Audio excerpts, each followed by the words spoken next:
خبرهای و معلوماتی که امروزها در سامانه‌های اجتماعی از سوی دشمنان اسلام می‌بینیم و می‌شنویم، آنها همیشه تنقید دارند که یعنی که پیغمبر ما و شما را میگوید او عایشه را در 9 سالگیش یعنی به زنی گرفته است، در نکاح خود درآورده است.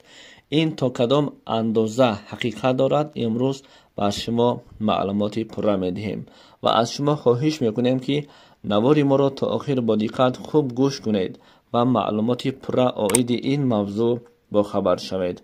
اگر که شما آماده باشید ما نوار خود را با خواست خداوند شروع میکنیم.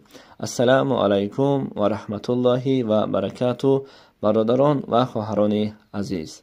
امروز درباره عائله‌دار شدن رسول خدا و مادرمان عایشه رضی الله عنهما صحبت میکنیم. و عایشه مادرمان را در چند سالگیش به نکاح خود گرفتنش نیز معلومات میدهیم. وقتی در بستان‌های تاریخ سیر میکنیم با حیات شخصانی بزرگ با خبر میشویم. به شبهه از بین این بزرگان به مادرمان عایشه نیز دچار میشویم. مادرمان عایشه مادر مؤمنان، زوجه رسول الله، دختر امت است که او را تا قیامت صدیق یعنی که ابوبکر صدیق نام میبرند. ملکه ای تمام زنهایی که تا روز قیامت می آیند. زنی که از 4 یک قسم اسلام را روایت کرده است. زنی است که حدیث‌های زیادی را روایت کرده است. روزی در قرآن کریم آیت نازل شد. مضمون این آیت ها چنین بود: خداوند به رسول الله خطاب کرد و زنها 2 تکلیف را رساندنش را تأکید کرد. زنهای پیامبر دنیا را انتخاب کنند یا اینکه آخرت را. این 2 انتخاب در اختیار آنها بود. اگر دنیا را انتخاب کنند به همه مال و ملک دنیا صاحب می شوند، بر عوض آنی که باید رسول الله طلاق آنها را دهد، یعنی دنیا را انتخاب کند با پیامبر محمد صلی الله علیه و سلم زندگی نمی کردند. اگر آخرت را انتخاب کنند باید با صبرانه خاندانی که 3-4 روز چیزی نمی یافتند تناول کنند. صبر کردنشان لازم است. بر عوض این با رسول الله یکجا شده در آخرت جنت و آن چیزی که در دنیا نمی رسند در آخرت صاحب آنها می شوند. این وعده کرده شد. البته وقتی بر حیات رسول خدا صلی الله علیه و سلم نگاه کنیم در خاندان رسول خدا 3-4 روز دیگ نمی جوشید. شرایط خیلی وزنین بود. با همین نگاه نکرده زنهایشان خاطر روز قیامت و خاطر آخرت صبر میکردند. بیایید به موضوع اساسی گذریم. پیامبرمان عایشه را در چند سالگیش به نکاح خود درآورد. خوب میدانید که نکاح رسول خدا با عایشه از سوی دشمنان دین با تنقیدهای زیاد سبب شده است. بله، در روایت امام بخاری وقتی به حدیثهایش نظر کنید خودی مادرمان عایشه میگوید من را در 6 سالگی فاتحه کرده در 9 سالگی به نکاحشان درآورد. وقتی بار اول این حدیث را میشنوید کمی با قلب خود در تعجب میافتید. بیایید آیا مادرمان عایشه راستی در 9 سالگی عروس شده بودند؟ با اساسهای دلیل ها و به تاریخ مراجعه میکنیم.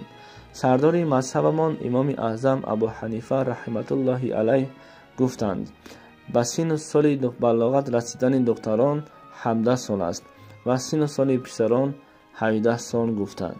در قرآن کریم نیز آیات‌هایی هست که وقتی دختران به بلاغت رسند باید به نکاح آماده شوند. یعنی در قرآن انیق یک سن و سال تعیین نشده است. سن و سال 6 و 9 ذکر شدن حدیث خود مادرمان گفتند. اما زیادی عالمان محدث میگویند مادرمان در حساب سنه و خطاگی راه دادنش ممکن است. از تاریخ معلوم است که در عرف عرب ها دختران را زنده گور میکردند. عادت بود که کسی دختر بیند او را دفن میکردند. و این تاریخ علاهیده یک موضوع میکنیم. خلاص دفن شدن دختران تا به سن بلاغت رسیدن بود، یعنی تا ماه دیدنشان بود. اگر ماه بیند او دختر دفن نمیشد. برای همین وقتی پدر و مادران دختردار میشدند او را دفن میکردند یا روزی تولدش حساب نمیشد. وقتی که دخترشان ماه بینند از همان روز سن و سالشان را حساب میکردند. مثلا یک دختر در 13 سالگیش ماه بیند او را از 14 سالگی 1 ساله حساب می‌کردند. ابن اساکیر در اثر تاریخ خود درباره اپای مادرمان عایشه اسما بیان می‌کند. بین اپا و خواهران 10 سال فرق بود. به نکاح در آمدن مادرمان عایشه بعد از هجرت در مدینه صادر شده است.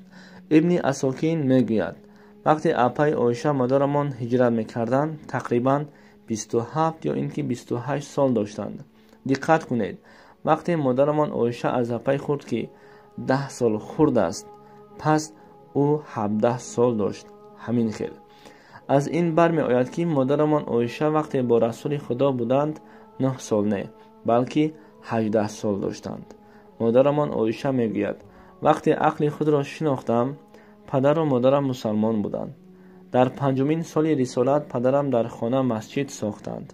وقتی قرآن تلاوت میکردند همسران و کودکان مشرکان آماده قرآن را گوش میکردند. رسول الله دائما ما را خبر گرفته می ایستادند. عالمان میگویند وقتی یک آدم برای حادثه را انیق از خود کرده در یاد داشتنش سن سالش نکم از 8 یا اینکه 9 باشد. از این برمی آید که مادرمان عایشه در 17 سالگیش داخل چادر شده اند. اگر به تصور ما رسول خدا با دختر 9 ساله ازدواج میکردند، این بهتان را مشرکان و دشمنان همان زمان الکی فاش میکردند. اما آنها درباره سن و سال زوجه های رسول خدا یگان کلمه نگفته اند، زیرا رسول خدا در سن و سال جوانیش با زن عائله‌دار شد که سن و سالش خیلی گذشته بود. یعنی اولین همسر رسول خدا پیغمبر ما و شما مادر مؤمنان خدیجه بود که 40 سال داشتند. یعنی از پیغمبر خدا 15 سال سن و سالش کلان بود. در بین زنهای رسول خدا تنها مادرمان عایشه دختر ابوبکر صدیق رضی الله عنه دختر بودند. دیگر آن زنهایی که 12 زنی که گرفتند آنها همه یعنی بشوهر یعنی که بیوه بودند. تنها از همسران دختر رسول خدا صلی الله علیه و سلم یک همسرش عایشه مادرمان دختر بودند و خلاص. دوستان عزیز، انیق از این برمی آید که ما باید با تنقیدهای دشمنان اسلام تعجب نکرده، به آنها گوش نکرده. باید دانیم که رسول خدا صلی الله علیه و سلم با مادرمان عایشه رضی الله عنها در 17 یا اینکه 18 سالگیش نکاح برپا کردند. یعنی که آن وقت عایشه مادرمان 17 سال داشتند. این بود موضوع امروزه و خبری که بسیار مردم و دشمنان اسلام ضد مسلمان ها، ضد پیغمبر ما و شما گپ‌های ناجا و سخن‌های بدلیل میگفتند. خداوند از همه ما و شما راضی باشد.